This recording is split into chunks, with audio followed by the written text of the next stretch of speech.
கவனமாயிருங்கள். இது இயேசு கிறிஸ்துவுக்குள் பிரியமான என் சகோதர சகோதரிகளே, இந்த நிமிட நட்சத்திரக்கு இயேசுவின் நாமத்தில் நான் உங்களுடைய அன்போடு அழைக்கிறேன். கவனமாயிருங்கள். கர்ச்சிக்கும் சிங்கம் போல யாரை விழுங்கலாம் என்ன இந்த அழகை இந்த பூமியிலே தெரிந்து கொண்டிருக்கான். கவனமாக இருக்க வேண்டும். அப்படி கவனமாக இருக்கிறோம் என்பதற்கு என்ன அடையாளம் பிரியமானவர்களே?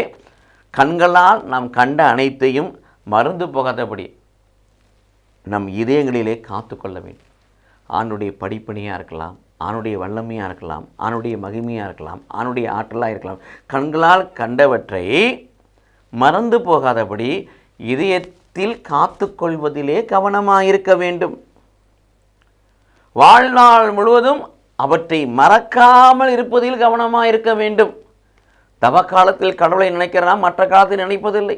திருவருகை காலத்தில் கடவுளை நினைக்கிறனா மற்ற காலத்தில் நினைப்பதில்லை. ஒவ்வொரு நாளும் கடவுளையும் கடவுளின் செயல்களையும் நினைக்கக்கூடியவர்களாக, அதை மற்றவர்களுக்கு எடுத்து உரைக்கக்கூடியவர்களாக இருக்க வேண்டும் என்று சொல்கிறார் ஆண்டவர்.